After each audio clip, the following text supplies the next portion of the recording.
Hello everyone, Himanshu this side, welcome back. So we were progressing with current electricity and till now we have covered 5 lectures in current electricity, and today we are going to cover the 6th lecture in which we will cover Wheatstone bridge, very important, cells, their series and parallel combination, and we will also discuss कि internal resistance किसे कहते हैं, EMF किसे बोलते हैं और terminal voltage किसे बोलते हैं, इनके बीच में क्या difference होता है और ये जो वोल्टेज की कमी हुई ये कहाँ पर हो गई। ठीक है, तो इन सब टॉपिक को आज हमें डिस्कस करना है। सबसे पहले बात करते हैं व्हीटस्टोन ब्रिज की।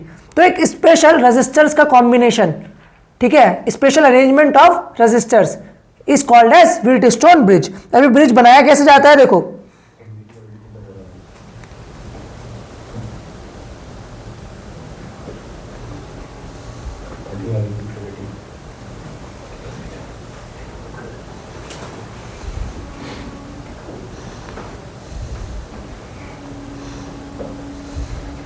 suppose this is our resistance P, this is Q,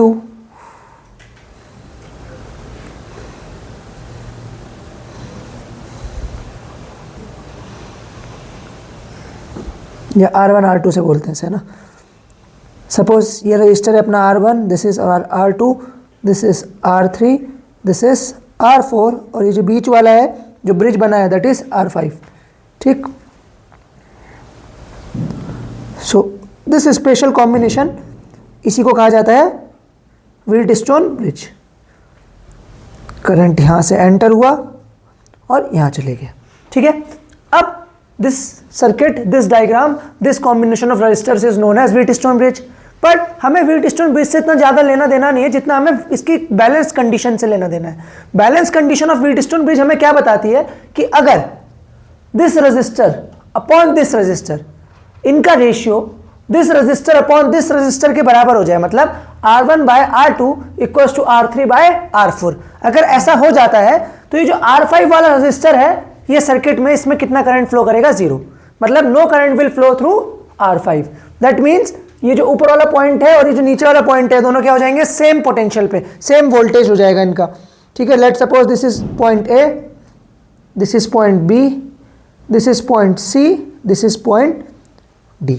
तो balance condition, balanced Wheatstone bridge condition क्या कहती है अपन को,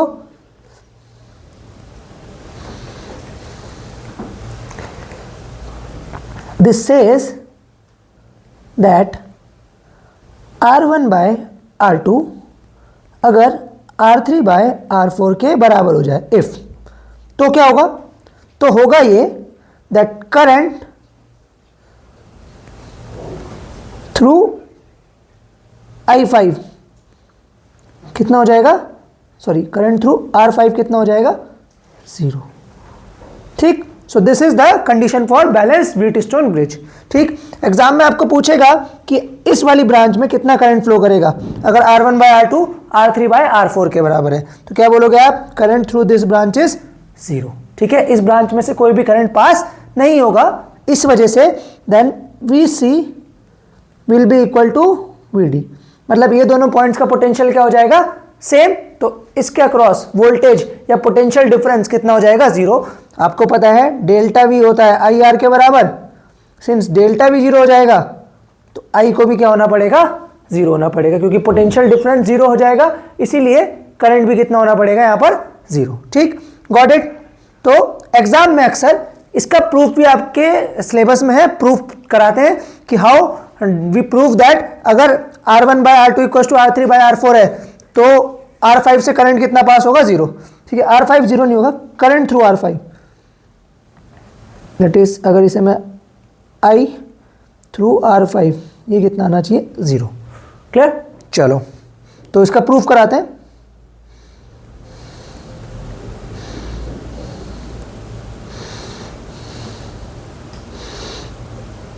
अब देखो व्हीटस्टोन ब्रिज को ऐसे भी बनाया जा सकता है,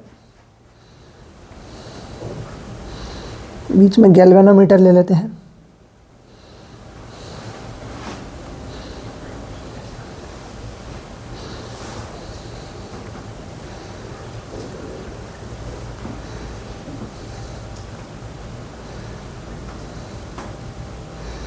so this is also our Wheatstone bridge. तो ये A हो गया और ये B. Let us call this point as C. Let us call this point as D. तो अब तक हमने KCL और KVL पिछले लेक्चर में कवर करा था. Now using KCL and KVL हम इसे बड़ी आसानी से प्रूव कर सकते हैं. अब लेट अस सपोज ये किसी V बैटरी से कनेक्टेड है. तो अगर ऐसा है तो यहां पर सपोज करंट आया अपना I करंट यहां पहुंचा. यहां पहुंचते I करंट को दिखे दो रास्ते कि या तो R1 में जाऊं या फिर R2 से जाऊं. ठीक है, ये R3 और ये R4. तो करंट ने क्या करा कि अपनी सहूलियत के हिसाब से वो बंटवारा हो गया करंट का. एक जगह I1 गया और एक जगह I2 गया. ठीक, लेट अस सपोज इस ब्रांच पे पहुंचा I1. तो सपोज करते हैं यहां चले गया I3 और नीचे चले गया I5. ठीक, और यहां चले गया सपोज I4. ठीक, ये हमने करंट का कॉम्बिनेशन दे दिया है हर जगह पर. नाउ अगर मैं फर्स्ट वाले लूप में, लूप 1 में और लूप 2 में KVL अप्लाई करता हूं, तो लूप 1 में KVL अप्लाई करते हैं तो ये हायर पोटेंशियल और ये लोअर. लेट अस इसका सपोज इसका रेजिस्टेंस कितना है गैल्वेनोमीटर का, RG. ठीक, तो अगर मैं KVL अप्लाई करूं तो क्लॉकवाइज ले लेते हैं. तो क्या मिलेगा मुझे क्लॉकवाइज लेने पर? Minus I1 R1 minus I5 RG plus I2 R2. इसकी वैल्यू कितनी आनी चाहिए? 0. मतलब I2 R2 मुझे कितना मिलेगा? I1 R1 plus I5 into R3 R through galvanometer, R of galvanometer. ठीक है, लूप 1 की कहानी है. अब जिसे इक्वेशन बनानी नहीं आई उसे पिछला लेक्चर देखना चाहिए, वहां से आपको इक्वेशन बनानी आ जाएगी. ठीक है, मैंने सिंपली KVL अप्लाई करा है. दूसरे वाले लूप में भी मैं क्लॉकवाइज ही चुन लेता हूँ. क्लॉकवाइज चुनूंगा तो करंट हायर से लोअर, यहाँ पर भी हायर से लोअर. तो सबसे पहले गैल्वेनोमीटर की बात करूँ तो इसमें आएगा I5 इंटू RG. ऊपर वाले में देखेंगे तो पहले हायर पोटेंशियल पे फिर लोअर, तो माइनस लेना पड़ेगा. दैट इज माइनस करंट क्या लिया है हमने वहाँ पर I3 इंटू R3. और अगर नीचे वाले में देखें तो यहाँ पर आएगा प्लस I4 इंटू R4. ठीक है, देखो ये यहाँ पर प्लस आया, ये माइनस और ये वापस प्लस. ठीक है, ये कितना आना चाहिए? 0. सो this was equation 1, this is equation 2. ठीक, अब बैलेंस व्हीटस्टोन ब्रिज क्या कहता है? अगर R1 by R2 equal to R3 by R4 है तो करंट थ्रू R5 कितना होना चाहिए? 0. तो उल्टा भी तो होगा, अगर करंट थ्रू R5 0 है तो R1 बाय R2 किसके बराबर आना चाहिए? R3 बाय R4 के बराबर. तो हम यही मान के चलते हैं कि I5 की वैल्यू कितनी है? 0. If I5 is 0. तो अगर दोनों इक्वेशन में I5 को 0 कर देता हूं तो क्या बन जाएगा? I2 R2 इक्वल्स टू, यहां पर I2 R2 is equals to I1 R1 और नीचे से बनेगा I4 R4 is equals to I3 R3. ठीक, अब अगर इसे हम डिवाइड कर दें तो यहाँ से क्या मिलेगा? I2 bye I4 into R2 by R4 और I1 into R1 I3 into R3. अब अच्छा ये बात बताओ, आपने KCL पढ़ा है, अगर I5 0 हो गया मतलब ये जो I1 करंट आया यहाँ तो कुछ भी नहीं गया, तो सारा का सारा इधर पास हो गया, मतलब I3 और I1 दोनों सेम नहीं होंगे क्या? अरे I1 आया, अगर यहाँ कुछ डिस्ट्रीब्यूट होता तो यहाँ वैल्यू I3 कुछ अलग मिलती, बट यहाँ पर कोई करंट गया ही नहीं, तो I1 जितना का जितना इधर आया था सारा कहाँ चले गया? आगे चले गया. इसका मतलब I1 किसके बराबर है? I3 के बराबर. That is I1 equals to I3. Similarly अगर मैं नीचे वाले में देखूं तो देखो यहां से I2 आया और सिंस ऊपर से कोई कंट्रीब्यूशन ही नहीं आया करंट का, या ये सर्किट में कनेक्ट ही नहीं हुआ, तो ये सीधा करंट यहां आगे चले जाएगा, मतलब I2 और I4 क्या हो जाएंगे? बराबर. That is I2 should be equals to I4.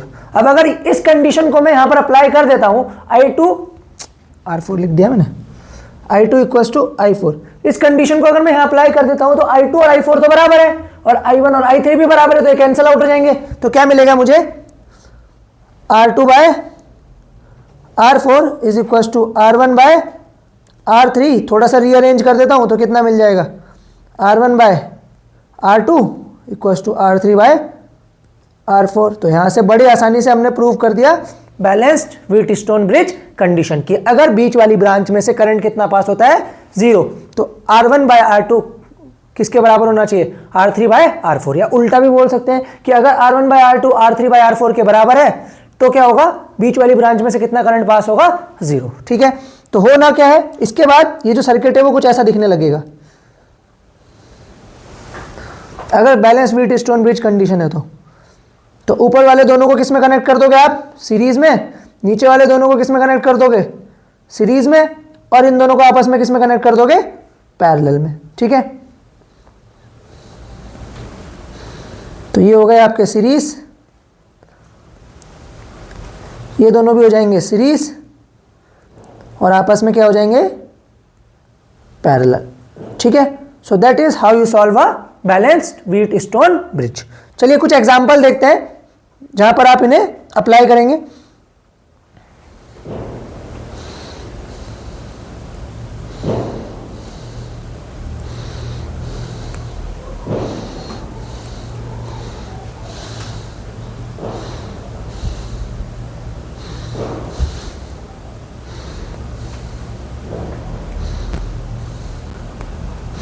बड़ा सिंपल सा क्वेश्चन है, देखो कह रहा है इसका इक्विवेलेंट रेजिस्टेंस निकालो।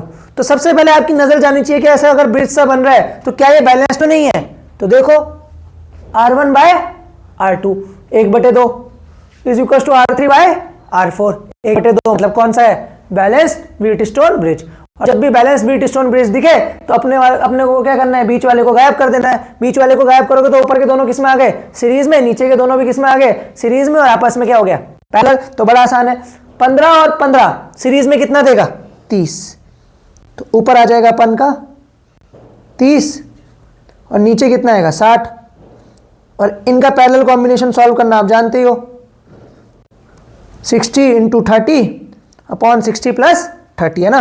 तो आर इक्वलेंट कितना हो जाएगा, 60 into 30 upon 60 plus 30 that is 180, नहीं 1800 डिवाइडेड बाय 90।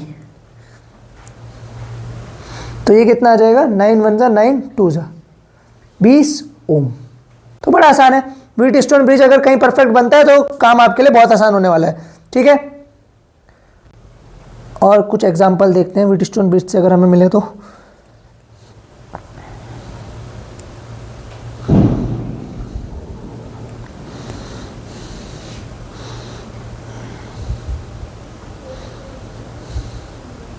ये थोड़ा अधूरा है, मैं पूरा कर दूंगा इसे।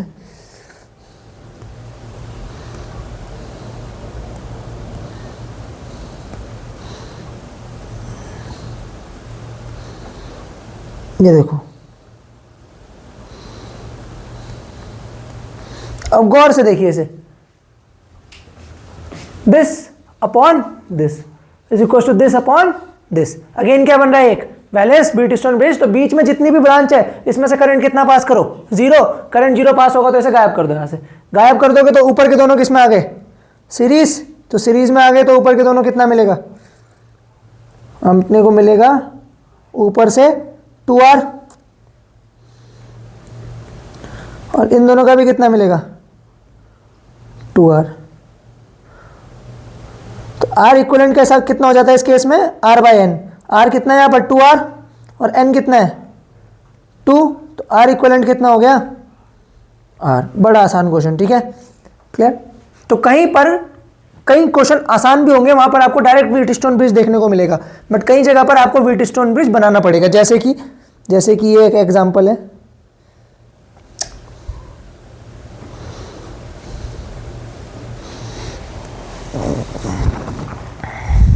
देखो जैसे ये बढ़िया क्वेश्चन है एक,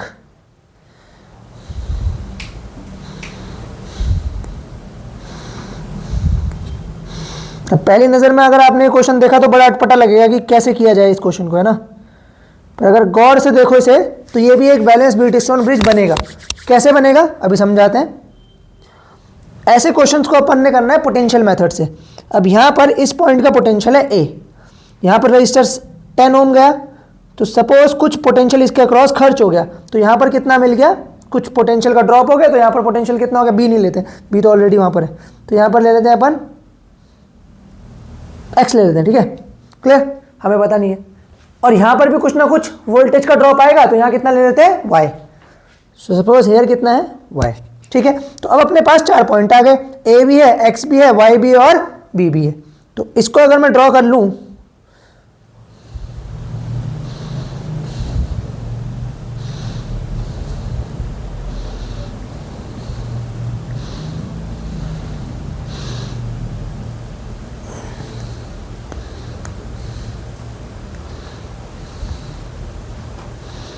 तो ये तो हो गया ए, ये ऊपर वाला पॉइंट क्या था x, नीचे वाला पॉइंट y, ठीक।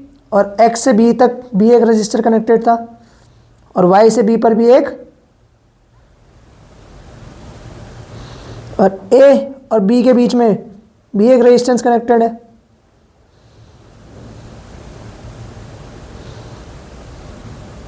तो अब अपना डायग्राम कुछ ऐसा दिखता है,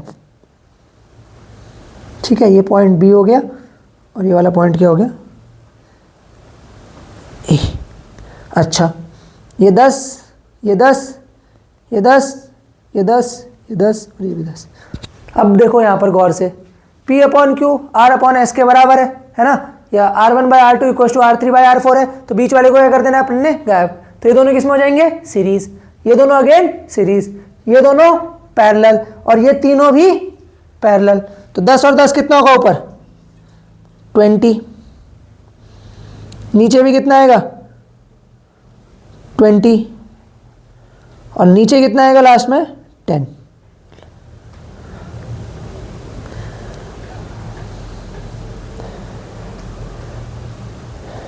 ठीक है। So suppose this is A, this is B, ये कितना हो जाएगा 20, 20 और 10। अब 20 20 को सॉल्व करोगे तो कितना आएगा हाफ, दैट इज 10, और 10 और 10 को सॉल्व करोगे तो कितना आएगा हाफ, दैट इज 5। तो आर इक्वलेंट डायरेक्ट कितना लिख सकते हैं 5। अगर आपको ऐसा पसंद नहीं आ रहा, अच्छा नहीं लग रहा, तो एलसीएम लेके निकाल लेना, ठीक है, ये भी चॉइस है, क्लियर। चलिए, तो ये बातें थी कुछ व्हीटस्टोन ब्रिज के बारे में। क्वेश्चन करने के लिए बहुत सारे हैं, पर क्योंकि हमें और टॉपिक भी डिस्कस करने हैं तो क्विकली उन पे आ जाते हैं। और क्वेश्चन के लिए अभी हम रिवीजन थ्रू पीवाईक्यूज लाने ही वाले हैं, वहां पर हम सारे क्वेश्चन डिस्कस कर लेंगे जो प्रीवियस ईयर्स में आए हैं, और एक्स्ट्रा क्वेश्चन भी कुछ कराने होंगे तो बाद में देखेंगे, ठीक है, क्लियर। तो अपने नेक्स्ट टॉपिक पे आ जाते हैं, that is cell. What is a cell? अब देखो, सेल आप सबने देखा होगा, यूज किया होगा, अपने क्या बोलते हैं वॉचेस में सेल लगते हैं, और क्या बोलते हैं रिमोट में सेल लगते हैं, मतलब घर की हर चीज जितनी भी इलेक्ट्रॉनिक डिवाइसेस है लगभग सब में सेल लगते हैं। तो एक सेल करता क्या है, what is the function of a cell? क्या ये इलेक्ट्रिसिटी प्रोवाइड करवाता है? Does cell provide electricity?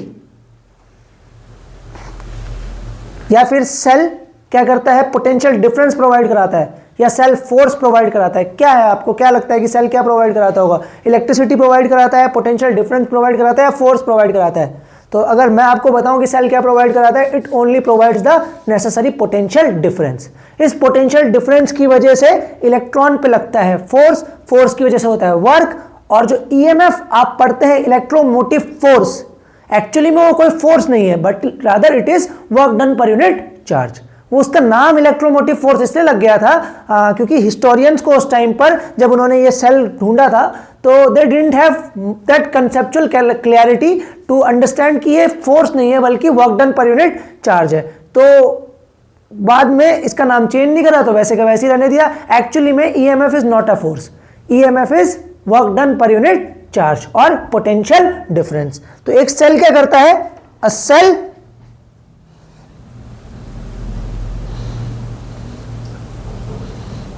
provides potential difference across a conductor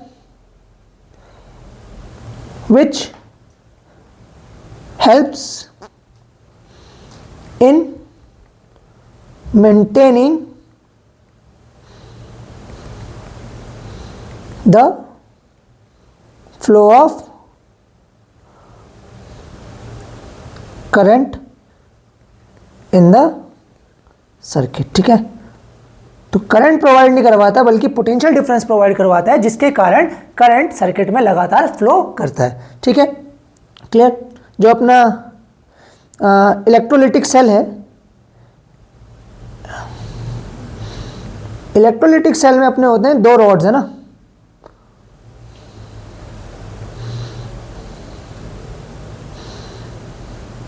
ठीक है, और ये रॉड्स कनेक्टेड होती हैं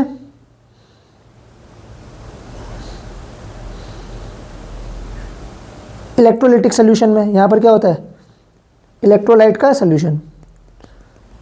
ठीक है, इस सॉल्यूशन की वजह से इन रॉड्स और इस मतलब लिक्विड में, सॉल्यूशन में क्या होता है, पार्टिकल्स का एक्सचेंज होता है। इस वजह से एक हायर पोटेंशियल पे आ जाता है टर्मिनल और एक लोअर पोटेंशियल पे आ जाता है, और इसकी वजह से ये सर्किट में एक पोटेंशियल का डिफरेंस क्रिएट करता है। और यहाँ पर कुछ भी लगा हो जैसे बल्ब, तो इस पोटेंशियल डिफरेंस की वजह से इस बल्ब के थ्रू क्या होता है, करंट फ्लो करता है, और करंट फ्लो करने की वजह से यहाँ पर ये बल्ब ग्लो करता है। ठीक है, clear. That is how a cell works. So this electrolytic solution, NaCl solution भी हो सकता है, नमक के पानी से भी बना सकते हैं आप, है ना। इसमें से एक को बोलेंगे एनोड, एक को बोलेंगे कैथोड। मेटल रॉड होती है ना। So this is a cell. ठीक, क्लियर। और ग्रुप ऑफ सेल्स को अक्सर बैटरी कहा जाता है, कि एक बहुत सारे सेल आपने कंबाइन कर दिए तो उसे क्या कहते हैं, बैटरी। जैसे इन्वर्टर आपके घर में है, वो एक बैटरी है। ठीक है, आपकी बाइक में एक बैटरी लगती है, आपकी कार में एक बैटरी लगती है। So these all provide necessary potential difference to maintain flow of current in the circuit. So this was all about cell. ठीक है, तो शुरू करते हैं। अब कुछ टर्मिनोलॉजीज हमें पढ़नी है सेल के रिगार्डिंग, तो उन टर्मिनोलॉजीज को एक एक करके डिस्कस करते हैं।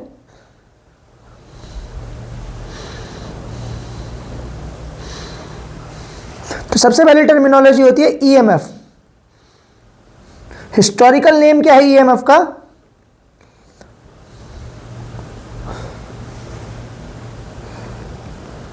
इलेक्ट्रोमोटिव फोर्स, पर it is not a force, but it is not a force. तो क्या है ये, फोर्स नहीं है, तो this is work done per unit charge.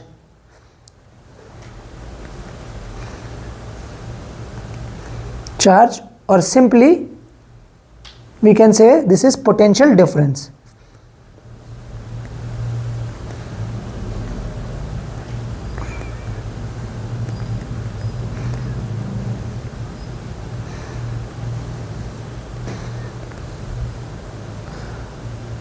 ठीक है, ऐसा यूनिट वोल्ट, और जूल पर कूलम। ठीक है, so this is EMF, electromotive force। तो what is EMF? EMF is the maximum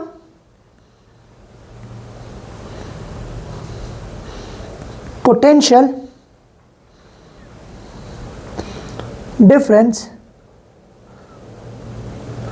that a cell can offer when no current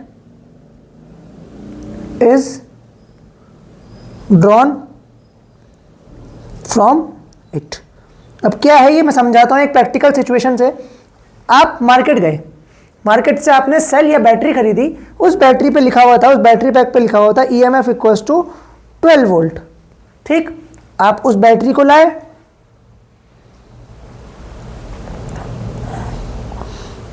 और आपने उस बैटरी से कोई रजिस्टर के अक्रॉस करंट फ्लो करवाया, वो बल्ब हो सकता है ना, और यहाँ पर आपने लगाया एक वोल्ट मीटर कि चेक करें कि कितना पोटेंशियल डिफरेंस मिल रहा है हमारे रजिस्टर को। ठीक है, तो आपने पाया कि ये जो वोल्ट मीटर है ये 12 वोल्ट के ईएमएफ का आप सेल लाए थे, पर ये तो कुछ 10 ही वोल्ट दिखा रहा है, तो ये 2 वोल्ट कहाँ चले गया? Where has this 2 volt gone? Cell अपना मैक्सिमम पोटेंशियल कितना लेके आया था अपने साथ, मैक्सिमम क्षमता कितनी थी सेल की प्रोड्यूस करने की? 12 वोल्ट, पर एक्चुअली में कितना डिलीवर कर पाया? सिर्फ 10 वोल्ट। तो ये 2 वोल्ट का घपला घाटा हुआ कहाँ गए ये मेरे 2 वोल्ट? कौन खा गया इसे? ठीक है, तो इसे खा गया सेल का इंटरनल रेजिस्टेंस। सेल के इलेक्ट्रोलाइट्स और एनोड और इलेक्ट्रोड्स या फिर एनोड और कैथोड, ये जो अपने भी मेटल्स हैं, इनका भी कुछ ना कुछ रेजिस्टेंस है। ठीक है, तो ये जो इंटरनल रेजिस्टेंस है सेल का, इसकी वजह से क्या होता है, जो एक्चुअल पोटेंशियल डिफरेंस होता है सेल का, वो कभी भी सर्किट में ऑब्टेन नहीं हो पाता, बल्कि उससे कुछ कम पोटेंशियल डिफरेंस ऑब्टेन हो पाता है, जिसे क्या कहते हैं हम? Terminal voltage. ठीक है, क्लियर? तो सपोज करंट फ्लो करा सर्किट में आई, ठीक है,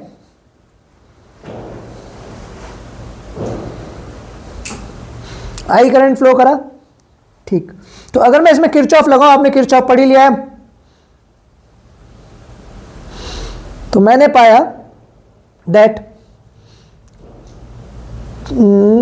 प्लस और माइनस 12 वोल्ट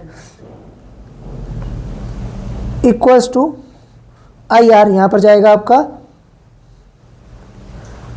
आई आर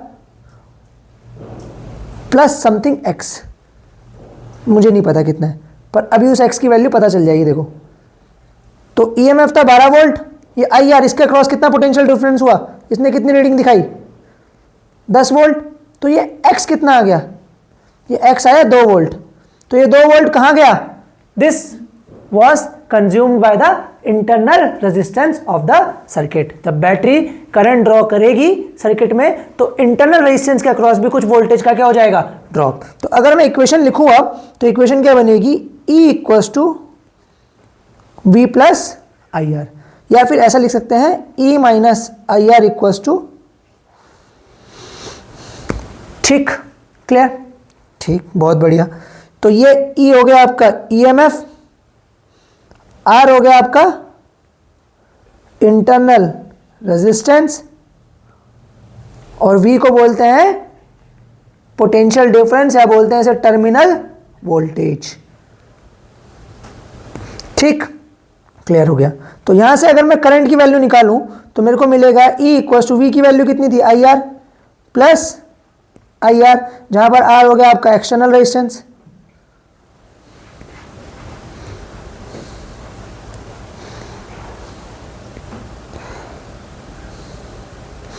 तो आई अगर आपको चाहिए तो वो कितना हो जाएगा? E upon R plus R, that is total current is equal to total potential difference upon total resistance. ठीक, क्लियर? तो आपको समझ में आया इंटरनल रेजिस्टेंस क्या होता है? कौन प्रोवाइड कराता है इंटरनल रेजिस्टेंस? सेल के कंपोनेंट्स, जैसे कि आपका सोल्यूशन हो गया, जैसे कि आपका कैथोड होगा, जैसे कि आपका एनोड हो गया, इनका एरिया, इनका लेंथ, इसकी वजह से क्या आता है? इंटरनल रेजिस्टेंस आता है। उससे हमें डिटेल में ज़्यादा बात नहीं करनी है, बस ये समझो कि सेल के जो इंटरनल कंपोनेंट्स है, सेल के कंपोनेंट्स है, वो भी कुछ रेजिस्टेंस ऑफर करते हैं सर्किट में, जिसे क्या कहा जाता है? Internal resistance. मैं डिफाइन भी कर देता हूँ।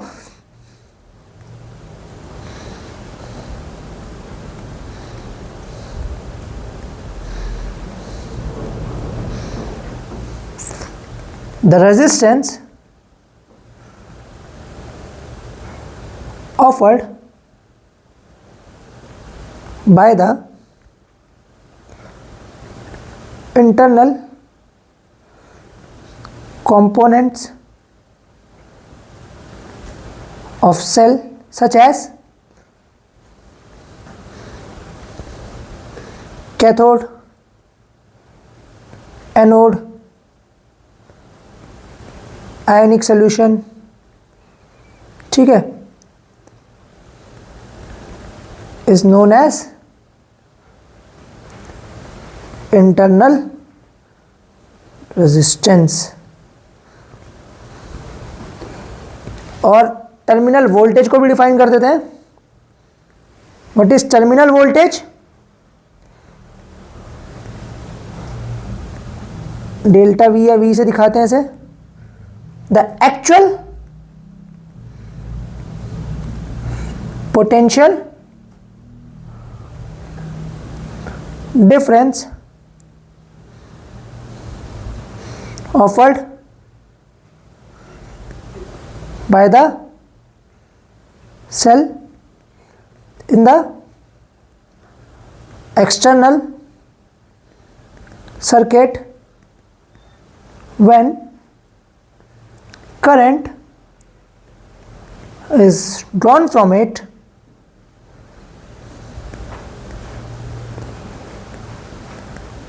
is called as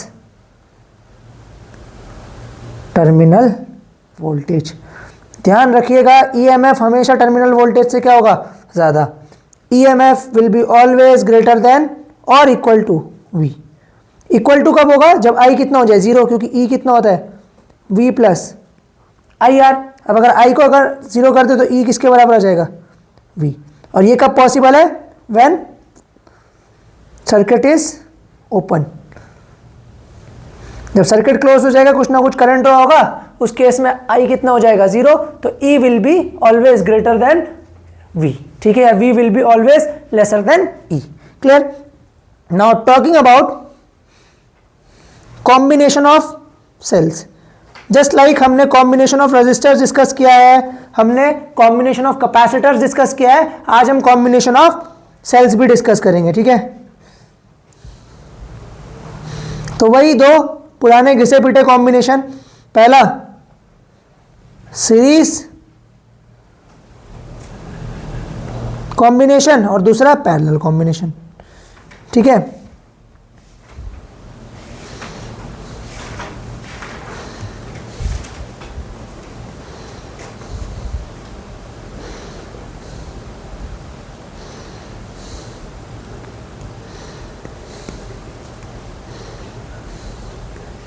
तो एक के बाद एक दो सेल्स लगे हुए हैं सीरीज में. इनका ईएमएफ E1 और E2, इंटरनल रेजिस्टेंस R1 और R2. सपोज ये पॉइंट A है और ये B. ठीक, क्लियर? तो हमने चूज करा कि हम A से B की तरफ जाएंगे. तो किरचॉफ अगर अप्लाई करें तो यहाँ आएगा VA प्लस E1, करंट इधर से इधर फ्लो कर रहा होगा.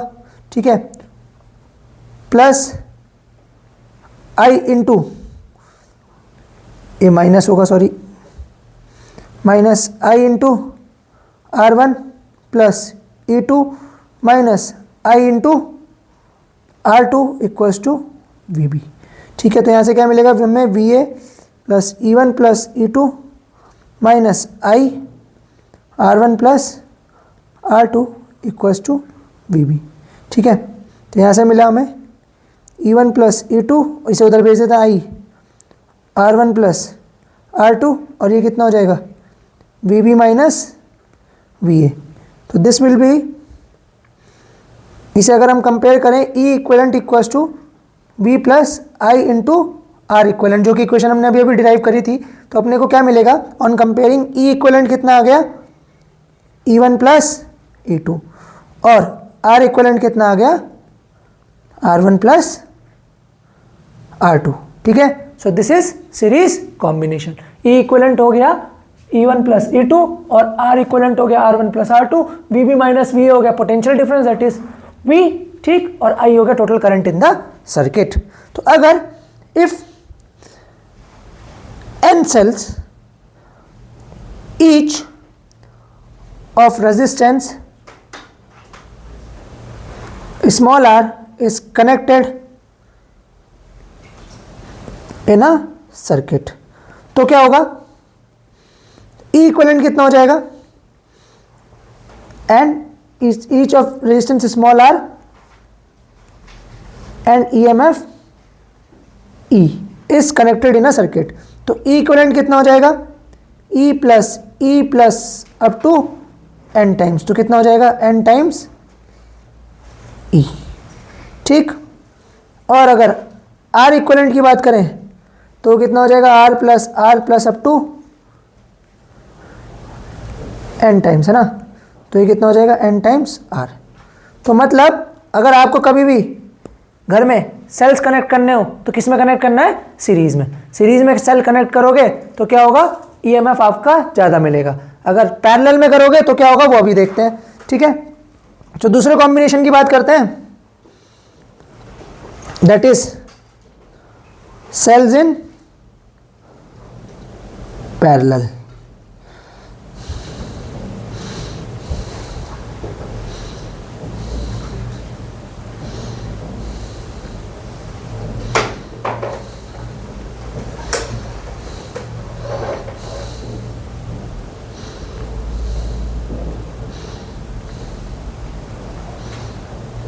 दो सेल्स ले लिए मैंने पैरेलल में, एक का ईएमएफ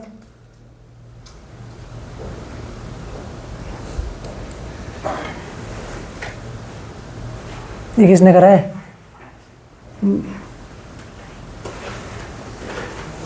पॉज कर दे से, बटन किसने दबा दिया इसका, बेवकूफ़ों।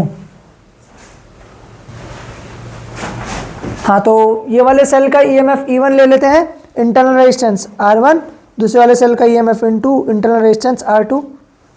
Late this be point A, this be point B।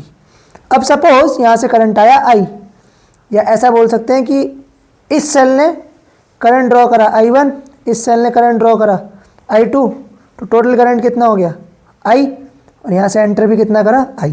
तो I किसके बराबर आ गया, I1 प्लस I2, ठीक है। अगर पहली वाली बैटरी को कंसीडर करें और किरचॉफ लॉ लगाएं इसके अकॉर्डिंग, तो हमें क्या मिलेगा, हमें सबसे पहले मिलेगा करंट इधर से इधर जा रहा है, दैट इज हायर पोटेंशियल से लोअर हायर से। तो अगर मैं मूव करूं थ्रू पाथ B, इसका नाम दे देता हूं C, D और A, मूविंग थ्रू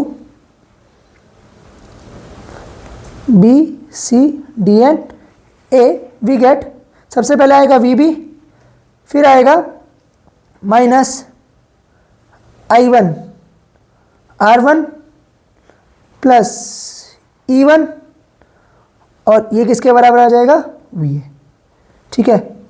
तो E1 कितना आ जाएगा, VA minus VB plus I1 R1, ठीक है। तो ये हो जाएगा हमारा E1 equals to I1 R1, और VA माइनस VB को क्या कहते हैं, पोटेंशियल डिफरेंस V, ठीक है। तो हमें I1 की वैल्यू चाहिए, I1 R1 कितना आ जाएगा, E1 माइनस V, तो I1 कितना आ जाएगा, E1 by R1 minus, let me call this equation number 1। Similarly अगर मैं पाथ चेंज करूं और मूव करूं B, E, F और A के according, if we move from B, E, F और A के अकॉर्डिंग, तो हमें क्या मिलेगा, I2 की वैल्यू मिलेगी, किसके बराबर आएगी वो, E2 by R2 minus V by R2। Let us call this equation number 2, ठीक है, क्लियर। अब हमें पता है I किसके बराबर आया है, I1 प्लस I2, दोनों बैटरीज ने कंट्रीब्यूट करा, नेट करंट कितना होगा सर्किट में, I1 प्लस I2 हो गया। तो इक्वेशन पुट करते हैं, वैल्यूज पुट करते हैं, I इक्वल्स टू, I1 की वैल्यू कितनी आई थी, E1 by R1 minus V by R1 plus I2 की value E2 by R2 minus V by R2। थोड़ा सा और सॉल्व करते हैं, तो क्या मिलेगा, E1 by R1 plus minus V common ले लेते हैं, 1 bye R1 plus 1 bye R2, ठीक है, क्लियर। तो ये मिलेगा I इक्वल्स टू, अब इसे हमें कंपेयर करना है, that E equals to V plus IR, ठीक है, या IR equals to E minus V, है ना। तो IR equivalent equals to E equivalent minus V, clear. तो इस इक्वेशन से हमें इसे कंपेयर करना है, तो पहले हमें इसे इस फॉर्म में लाना पड़ेगा, ठीक है। इस फॉर्म में हमें कैसे लाना है इसे, देखो यहाँ से भी 1 bye R1 plus R2 common है, यहाँ पर भी 1 bye R1 plus R2 common है ना, दोनों जगह पे, क्लियर, ठीक है। तो ऐसा कर सकते हैं, या क्या करता हूँ मैं, पूरी इक्वेशन को 1 bye R1 plus 1 bye R2 से डिवाइड कर देता हूँ, ठीक है। इसे पूरे को मैं 1/R1 प्लस 1/R2 से डिवाइड कर देता हूँ दोनों साइड, ठीक है।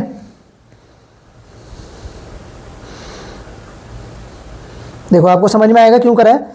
इस इक्वेशन को कुछ नाम देते हैं, इसे कहते हैं let us call it equation number 3, ठीक। नाउ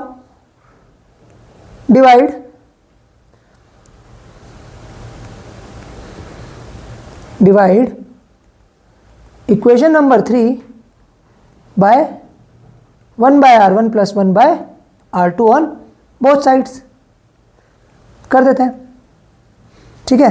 तो यहाँ मिल जाएगा मेरे को I upon 1/R1 plus 1/R2, यहाँ मिलेगा मुझे E1/R1 plus E2/R2 divide by 1/R1 plus 1/R2, और यहाँ मिलेगा मेरे को minus V 1/R1 plus 1/R2 divided by 1/R1 plus 1/, तो ये तो हो जाएगा कैंसल, ठीक। तो यहाँ से क्या मिल गया I, और इसको अगर मैं सॉल्व करूँ तो मिलेगा R1 R2 upon R1 plus R2, ठीक।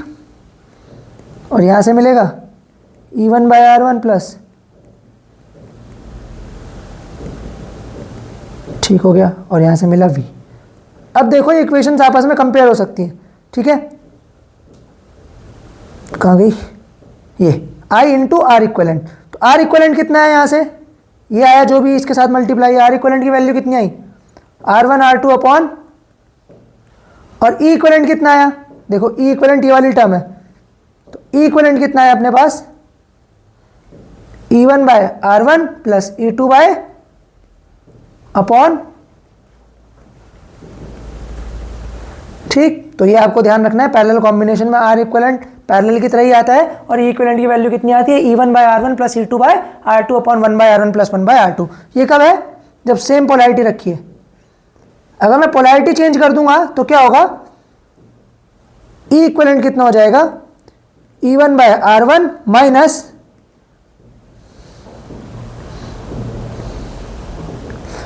If polarity is reversed. आपने अगर पोलैरिटी चेंज कर दी तो माइनस साइन आ जाएगा बीच में,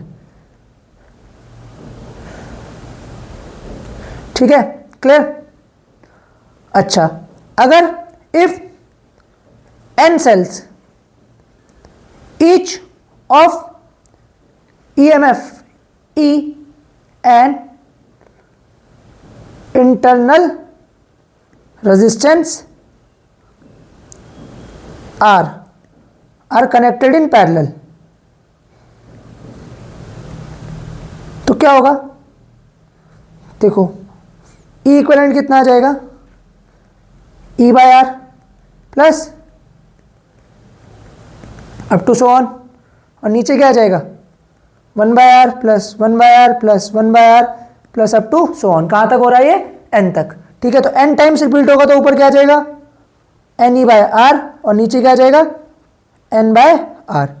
n से n कैंसल, R से R, तो E इक्वलेंट कितना आ जाएगा E, कोई फायदा ही नहीं है। आप 10 सेल लाए 10 वोल्ट के, और आपने किस में लगा दिए पैरेलल में, तो आपको बाद में भी EMF कितना मिला 10 वोल्ट, तो कोई फायदा है ऐसा। हमें क्या चाहिए था 100 वोल्ट।